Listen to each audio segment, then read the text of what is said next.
Interview crack नहीं हो रहा है, पूरा यूट्यूब छान मार लिया, एक्सपीरियंस लोगों से मिल लिए, इतने सारे सेशंस कर लिए, लेकिन अभी भी समझ नहीं आ रहा कि यार ये इंटरव्यू क्रैक क्यों नहीं हो रहा। हो गए इतने सारे एक्सपर्ट हैं, लेकिन कोई भी इन बेसिक चीजों के बारे में ध्यान नहीं देता। एंड जरा आप सोच के देखो, इंटरव्यू एक ऐसी चीज है ना, जो आप किसी से पूछोगे कि भाई कैसे क्रैक करे, तो सबके पास ना एक सेम घिसा बैठा सा आंसर होता है, ब्रो कॉन्फिडेंट रहना, रिवाइज कर लेना और जेडी पढ़ के जाना। जबकि भाई साहब इनसे कुछ नहीं होता है। 5 ऐसे पॉइंट जो कंसिडर करना बहुत ज्यादा इंपॉर्टेंट है, और अगर आपने ये सारी चीजें और ये ट्रिक अगर यूज कर ली तो आपका इंटरव्यू 100% क्लियर हो जाएगा। हाँ मैं मानता हूं थोड़ा फियर होता है। देखो आफ्टर इवन योर एक्सपीरियंस 10-20 साल का भी एक्सपीरियंस हो जाए, फिर भी आप इंटरव्यू देने जाओगे तो नर्वस तो होगे ही। तो अगर कोई बोल रहा है कि नहीं भाई बी कॉन्फिडेंट, तो ऑब्वियसली वो पॉसिबल नहीं है, हल्का नर्वसनेस होगा ही। लेकिन इसके अलावा 5-6 ऐसे पॉइंट्स हैं जो आपको कंसिडरेशन में रखना बहुत ज्यादा जरूरी है, ताकि आप इंटरव्यू क्लियर कर पाओ। आप इस चीज को मानोगे नहीं, बट इतने सारे लोगों से बात करने के बाद मेरे को ये चीज समझ में आया कि जो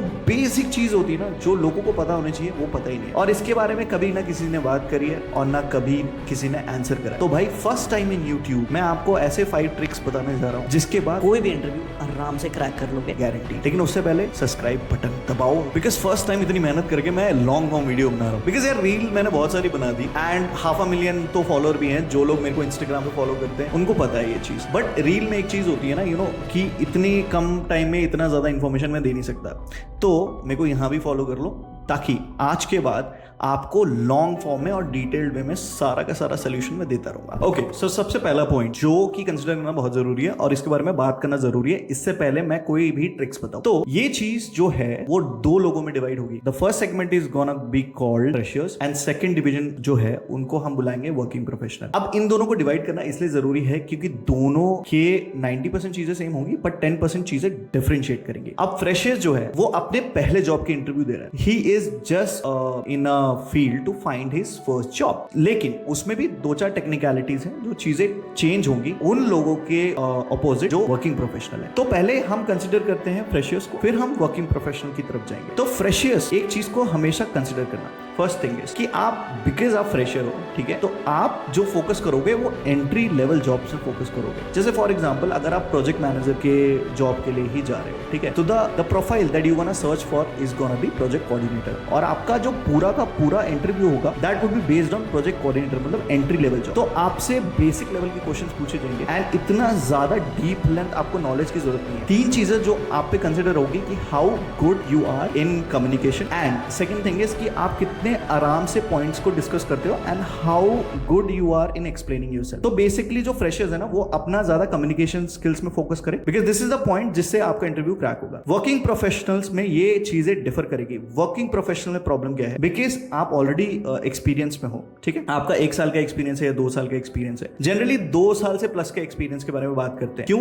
बिकॉज अगर आप एक्सपीरियंस्ड हो, आपका 1 साल का ही एक्सपीरियंस है, तो जरूरी नहीं है कि सेम फील्ड में आपको दूसरे इंटरव्यू देना है। हो सकता है कि आपने 1 साल सेल्स में काम किया हुआ है और आपका सेल्स में काम करने का मन नहीं है। तो बेसिकली सेल्स का जो एक्सपीरियंस है मैं सबको बताता हूं, that can be considered as a stakeholder management experience, and इसको लेके आप आराम से मैनेजमेंट में स्विच कर सकते हो। बहुत कम लोगों को पता है। अगर इस पे डिटेल वीडियो चाहिए होगी तो मेरे को बता देना। सेल्स वाले बंदे जो पागल हो गए हैं सेल्स की नौकरी कर करके, उनके लिए बेनिफिट रहेगा। तो coming back on the track, जो सबसे बड़ा क्वेश्चन होता है कि सर मेरे को ऐसे क्वेश्चन पूछेंगे जो मेरे को पता नहीं होगा, है ना। वर्किंग प्रोफेशनल भी इसमें बहुत ज्यादा कंफ्यूज होता है कि what if they gonna ask us question that we don't know. ऐसा हो ही नहीं सकता। अगर मैं आपको ये बोलूं कि क्वेश्चन इंटरव्यू में क्या पूछे जाएंगे वो आपको पहले से ही पता है, तो आप क्या बोलोगे? बोलोगे नहीं सर ये पॉसिबल नहीं है। तो let me tell you something. देखो इसका होल साइकोलॉजी समझो। कभी भी अगर आपका इंटरव्यू लिया जाता है तो जो भी आपका इंटरव्यूअर है, चाहे वो 10 साल एक्सपीरियंस हो या 20 साल एक्सपीरियंस हो, उसको नहीं पता कि आपको क्या पूछना है। अब ये शॉकिंग है, राइट? लेकिन आप इस चीज को समझो कि हाउ इंटरव्यू हैपन, कि जो भी बड़ी कंपनीज होती हैं जनरली वो 1 दिन पहले या 3 दिन पहले किसी को अलॉट करते हैं कि यार तुझे इंटरव्यू लेना है इस बंदे का। तो फॉर एग्जाम्पल आपके पास किसी का रिज्यूमे आया तो आप उसको पर्सनली नहीं जानते। जो भी डिटेल आपको जाननी है वो आप रिज्यूमे से ही देख के उसको पूछोगे। That is the first point. तो अगर आपका रिज्यूमे शॉर्टलिस्ट हो गया, चलो इसमें एक और पॉइंट है कि रिज्यूमे शॉर्टलिस्ट कैसे करवाएं, है ना, इंटरव्यू तक कैसे पहुंचे,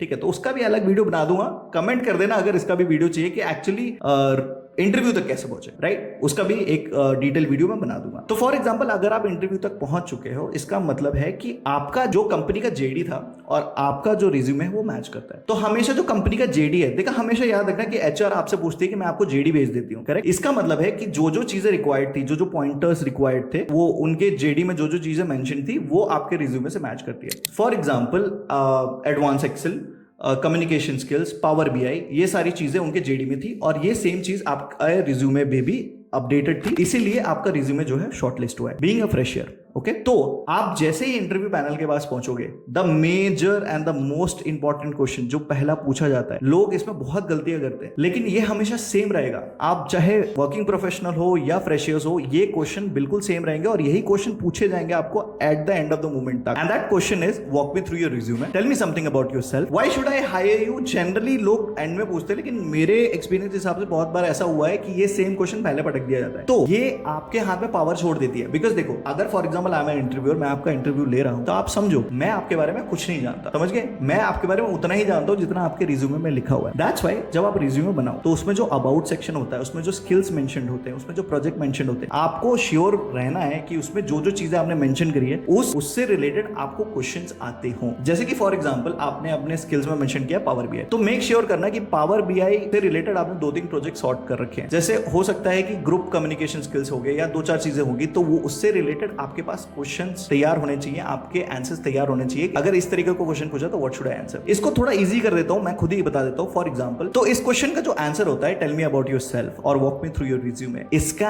आंसर आपको किस तरीके से देना है मैं डिटेल में बता देता हूं। So for example, I am mister X and I am giving an interview of business analyst, तो मैं किस तरीके से आंसर दूंगा बीइंग अ फ्रेशर। तो आंसर जो होगा वो इस तरीके से होगा कि hi, my name is X, I am a BBA graduate और I am a BCom graduate, जो भी आपका ग्रेजुएशन है। रिमेंबर, यूनिवर्सिटी कभी नहीं बताना, ईयर ऑफ पासिंग कभी नहीं बताना, you should be very straightforward. Hi, I am X, I am a BBA graduate, I am a BCom graduate. तो ये शॉर्ट लाइन में आपको मेंशन करना है। उसके बाद आपको इंक्लूड करनी है बिजनेस एनालिस्ट से रिलेटेड जो भी आपके पास स्किल्स है। For example, you are advance excel expert और you have done some certification in business analyst, तो आप क्या करोगे? Hi, I am mister X, I am a BCom graduate and I am certified business analyst from IIBA। IIBA is basically international institute of business analyst. तो इतने में ही आपने पूरा का पूरा शॉर्ट कर दिया। देखो, इंटरव्यूअर को आप जितना शॉर्ट आंसर दोगे ना, उसके लिए उतना आसान होता है और आपके लिए उतना आसान होता है नेक्स्ट क्वेश्चन पकड़ना। तो जैसे ही आपने बोला कि hi, I am mister x, आप अपने आंसर जितना शॉर्ट दोगे ना, सामने वाले को उतना कम मौका मिलेगा आपको घुमा फिरा के क्वेश्चन पूछने का। जैसे मैंने बोला कि hi, I am mister X, I am a BCom graduate and I am certified business analyst from IIBA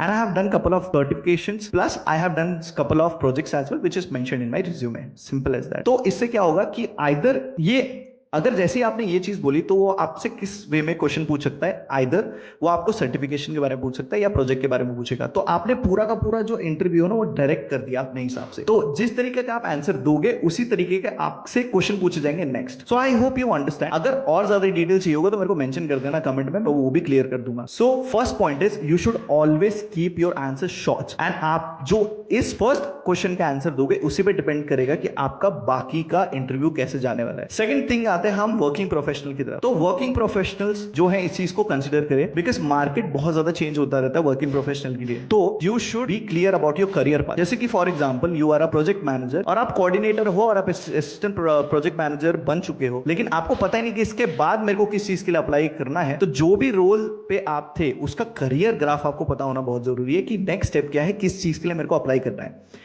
फिर करियर ग्राफ पता होने के बाद you should be very sure कि इसके अंदर कौन से सर्टिफिकेशंस मेरे को करने हैं। तो उसके बाद क्या होगा, आपका इंटरव्यू थोड़ा सा चेंज होगा कि hi, I am mister X, I am a BBA graduate, ये बोलने की जरूरत नहीं है, ठीक है? बिकॉज वर्किंग एक्सपीरियंस, जैसे ही आपको वर्क एक्सपीरियंस हो जाता है तो उसके बाद आप इसको मेंशन नहीं भी करोगे तो चलेगा। जैसे for example, hi, I am mister X, I have 2.5 years or 2 years of relevant experience as business analyst.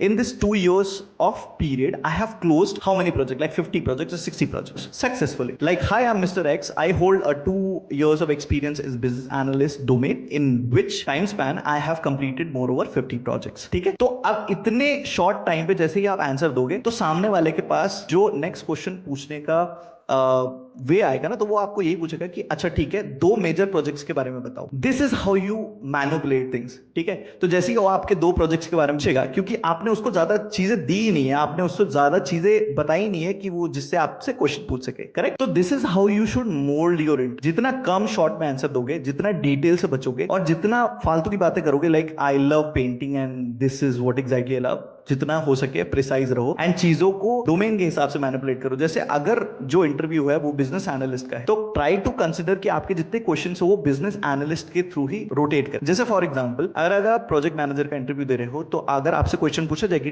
Tell me something about your project, कि आपने प्रोजेक्ट में क्या किया था, तो बेसिकली प्रोजेक्ट मैनेजर के की रिस्पॉन्सिबिलिटी क्या होते हैं, like coordinating with people, scheduling the things, getting documentation done. तो हमेशा बोलना कि I was a major point and I was responsible for coordinating between 15 people or 20 people, getting the MOA and getting the minutes of the meetings ready and all the documents ready, and I make sure that I communicate with the stakeholders and fix the meeting on the point. So आप जितना अपने answers को उस profile के चिपका के रखोगे ना, बेसिकली जितना ज्यादा आप उससे चिपक के रहोगे और जितना बाहर का आंसर कम दोगे, it's going to be better for you. So the major point of getting rejected in an interview is because you talk unnecessary things. पहला ये कंसिडर करो, ठीक है। So 5 पॉइंट्स अगर मैं बताऊं कि how to crack any interview is, first, always be precise. आपका जो भी आंसर होगा वो that should be very precise and short. Second चीज कि जो पहला क्वेश्चन होगा that is 100% this question only, कि tell me something about yourself और walk me through your resume और why should I hire you. इसके अलावा आपको कोई और क्वेश्चन पूछ ही नहीं सकता है, ठीक है। तो आप जिस तरीके के इस क्वेश्चन के जिस हिसाब से आंसर दोगे, उसी हिसाब से आपसे नेक्स्ट क्वेश्चन पूछा जाएगा। तीसरा पॉइंट, अगर आप फ्रेशर हो तो आपसे जैसे ही आपने बोला कि hi I am mister X and I am a BCom graduate and I have some certifications in business analyst and I have done couple of projects also which is already mentioned in my resume, ठीक है।